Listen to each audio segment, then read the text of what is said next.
Alrighty, anyways, we are getting right back to this. We were right about here. Pikachu uses Destiny Bond. Afterwards, it said Pikachu has died. With a slow fade-out animation, apparently I was the winner. As the transparent red spray showed up and said dot dot dot dot dot dot. I don't really care about that dot. At that point, I freaked out as transparent red head suddenly vanished. Hey, could say he lost his head. Should have lost. Yeah, that failed miserably. Anyways, leaving nothing but his transparent body, the battle then ended at that point and faded out along with the music. I was back in the overworld with another change to Gold Sprite. He's now as transparent as Red's overworld sprite. Quickly checked Gold's profile, where this time the only thing that remained of him is his head, with a transparent skin. Head was zoomed in a bit, showing a black void in his eyes. Now that he has now 40 badges. I then backed out and checked my Pokemons. They were all level 20 unknowns, which then spelled out reads, no more. At least that was spaced out. I actually did the editing on this, because frankly, I went through this myself just to make sure that it was alright. It was alright, except for the spacing. Anyways, I was at what I now known is next to the end. There was apparently no music playing, but for some reason I felt like something was there that could be heard. I was back in my room in New Barktown. Maybe finally I get to play this game properly, but who am I kidding? I knew that the sadistic fuck must have done something. I walked around my room to interact with things, so I'm a bit afraid to go down the stairs to see what awaits me down there. No, I said walk as just like those ghosts you see in Diamond and Pearl. Gold was not moving his transparent limbs at all as he walked. Instead, he just floated around as the background moved with him. As expected, the radio, computer, and TV did not work, so I had no choice but to go down the stairs.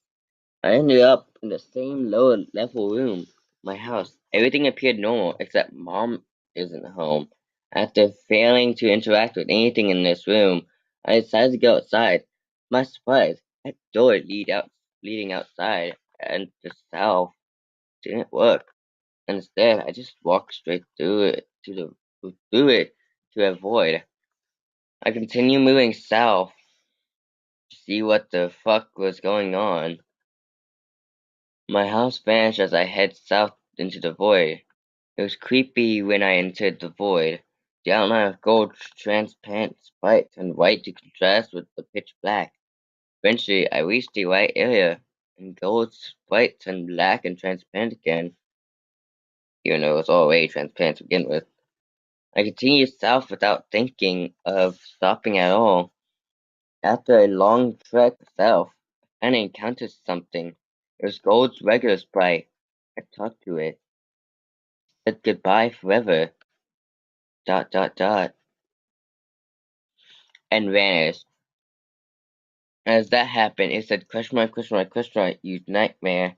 Which at that point I would not deny would be impossible to do. Gold did another escape rope animation, spinning slowly downwards like before. I am now back into that small hollow-out room surrounded by graves area, but at least I say I was back there, as there was no spite anymore. I tried to walk around. Nothing moved, not even wall bumping noise. I checked my trans profile with absolutely no gold spite left. Said I had 0 badges and all the faces of the Johto gem leaders. Alright, don't mind that was my brother. Anyways, wait. Oh yeah. All the faces of Johto gym leaders on the next page of the profile were replaced with skulls. I checked my Pokemons, which were all over 25 unknowns. As expected, it spelled out a phrase that I dared to read. I am dead. As soon as I went back to the old world, the room I suppose I was in was covered with the same blood as the wall. I then figured out exactly that room was when the final text had said, "Rip." Dot dot dot.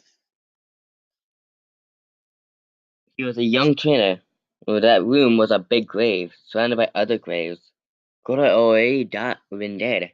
He died presumably few years after he defeated Red.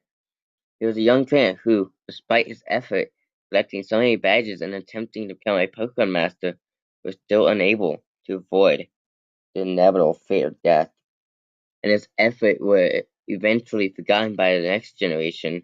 The lost Pokemon he worked so hard to raise had perished with him without a trace.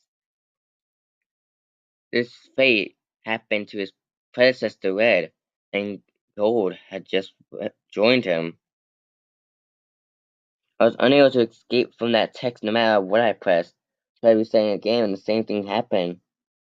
At which I then finally decided to give up on the horrible nightmare.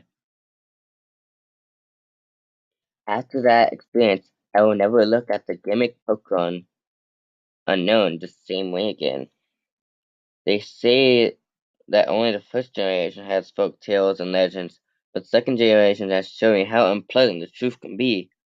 I eventually enjoyed Soul Silver immensely, but I still can't unthink what that rigged game has told me.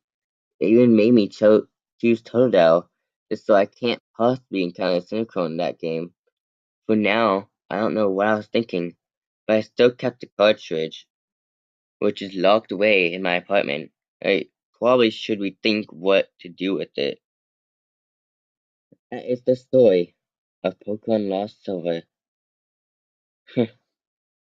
Very creepy. And yes, I noticed, after all these episodes, it still wasn't Halloween. It's actually way far from Halloween. This is March. I don't give a crap. But sorry for all the cussing anyways. I just read what it said. And it sounds like I'm still reading it. I ain't. Anyways, I hope y'all enjoyed that creepy run with me. Jesus Christ, that was extremely creepy.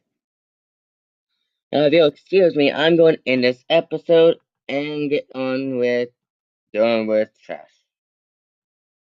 I'll see you on the next episode.